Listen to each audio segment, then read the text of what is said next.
This fanfic is titled Some Mystery Dungeon Story by JPtoony on DeviantArt. I awoke to the sound of birds chirping, wind rushing through the trees, and the sun shining right into my eyes. That was the first sign something was off. My bathroom's only set of windows all faced west, so a rising sun wouldn't shine into my room. Also, I never go outside. I screwed my eyes shut to try to hold on to the ever so weakening sense of blissful sleepfulness. My next sign was that something was off was that I was laying on a bed of really warm grass, as to oppose to my mid-January chilled bed of whatever the hell beds are made out of. Bedding, I guess? Does that work in this situation? What the hell? I suppose I should get back to actually telling a story? Or nah? What? I'm using unfunny Vine trends now? What are those? Okay, I'm done.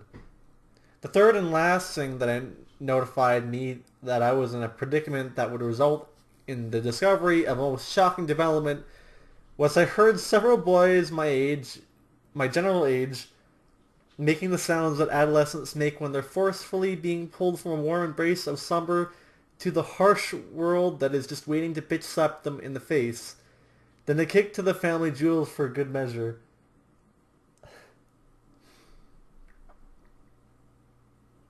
But I suppose I'm exaggerating just a slight amount. But I'm a teenager, it's what I do. Yes, I heard the sounds of groggy teenage boys near myself and immediately thought of the worst case scenario. Oh dear lord, we didn't to the frickety frack, did we? It wasn't recorded, was it? Oh no, I'm too young to be a porn star. Well, I'll just wind up on the deep web. Where do I go to download onion tor... I cannot fucking understand. I propped myself up onto an elbow before opening my eyes, feeling like a Taco Bell bathroom on Fat Man Friday. I tried to block out my train wreck of thought by grinding my teeth as hard as I could before feeling a sharp pain near the back of my mouth. This caused my eyes to shoot open from the shock of pain. Making a self-inflicted pain is a simple way to wake up. Just don't get carried away. I'm looking at you, edgy emos with more scars on your wrists than McDonald's customers' traffic has 2-type diabetes. What I saw shocked me to the least. So in front of me are basically Pokemon. Like, I'm not shitting, yeah. It was total legitness. Ah crap, that was another Vine reference. Well, since I don't live in a world that a chunk of the Pokemon fandom, Poke fandom, question mark, believes it lives in, the game's a reality. Well, gasp, I'm going to go catch a Bidoof and name it the Sexy Sumbitch. I generally wouldn't expect to see the two of the starters lying ahead of me, partially buried in the grass.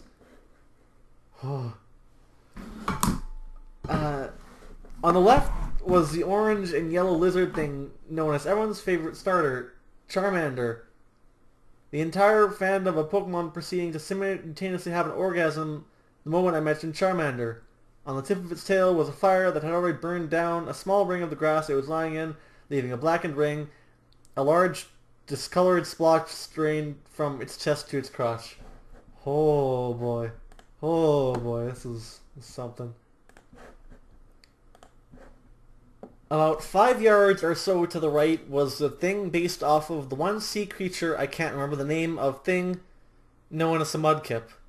As soon as I mentioned Mudkip, the entirety of 4chan proceeded to orgasm. 4chan fucking hates that meme, by the way. I'm pretty sure everyone does. I am recording it.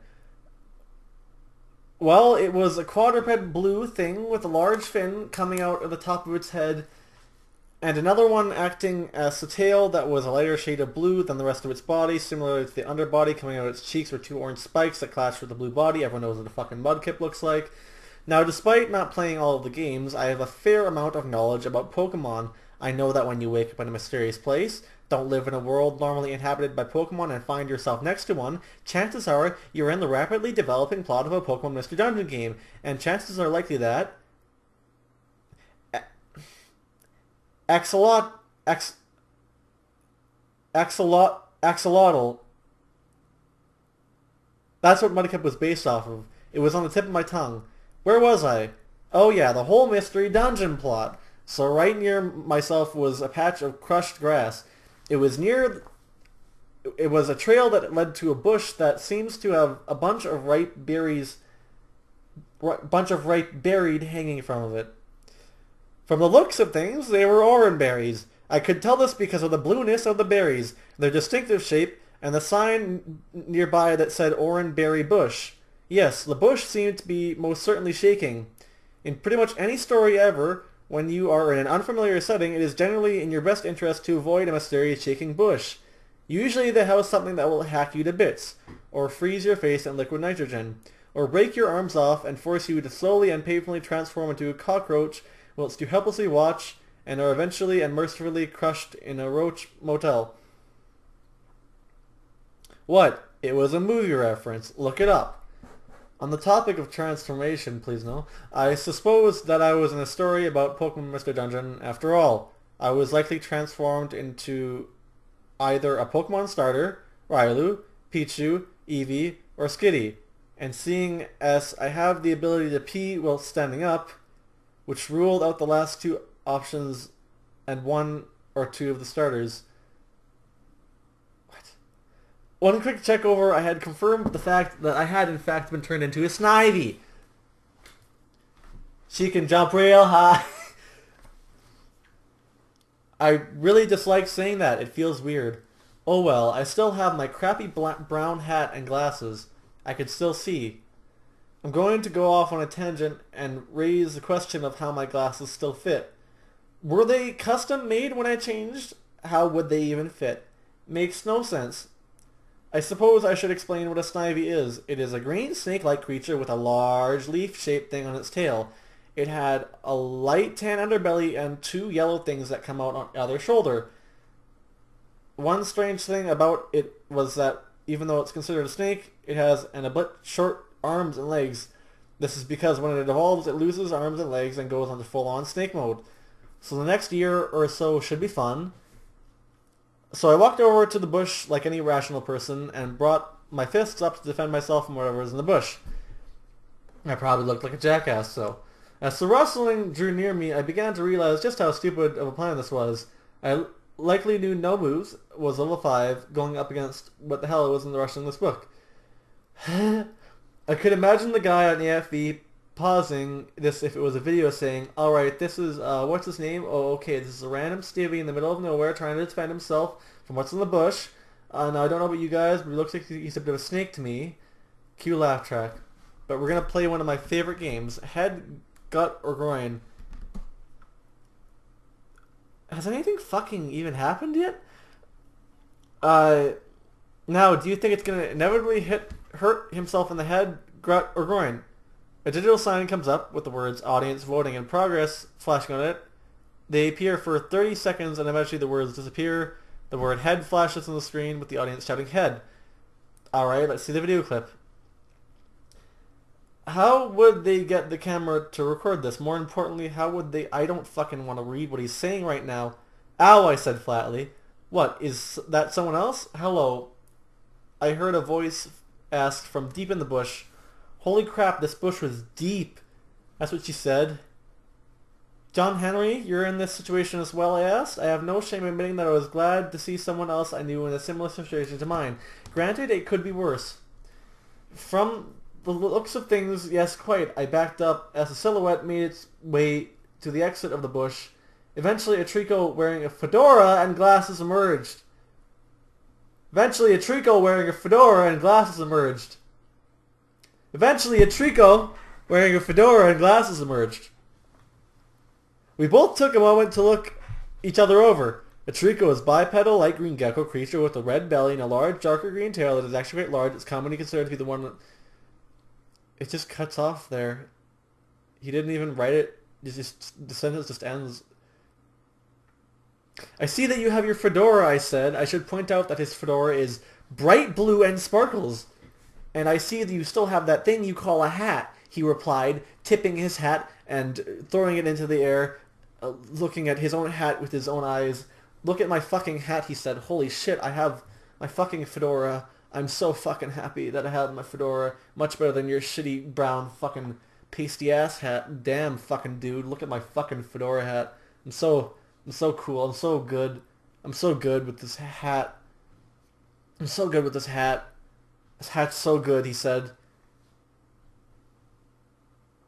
I should also point out that my hat is very dilapidated. By that, I mean it's a brown baseball cap that I stole from Gravity Falls to make my character look more interesting. That's 8+ years old. Very pale due to jumping into a chlorinated pool while wearing it, and wearing it consistently caused a good chunk of the fabric in the back to fall out. While they use the term fall out, many other people use the word disintegrate. I don't know if that's what happens to a hat when it falls into a chlorine pool. I don't think your clothes just lose all color when they go in chlorine. Then again, I tend to refer to my hat as the sexiest piece of handwear known to mankind, while others tend to call it a piece of crap. Oh, what a clever dude. What a characterful dude he's got. Lots of character. Touché! So, do you remember how we got into this situation, he asked? I hadn't actually thought about that. Huh, I hadn't actually thought of that.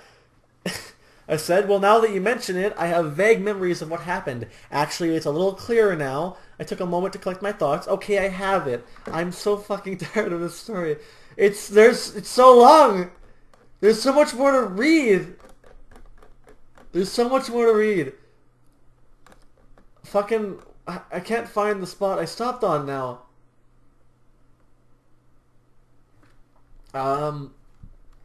Okay, let's see if there's a correlation between anecdotes in a moment. I said while trying to be as smart-assy as possible. It didn't work. An indiscrete amount of time before the current situation our protagonists are currently experiencing. I awoke in a white room. Room was loose of a term to be used here, as I was expecting more of a white, vast, endless void.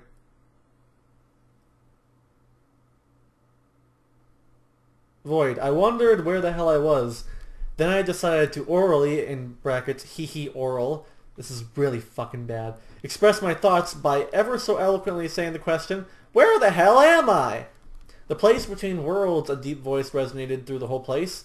There really wasn't a place it specifically came from.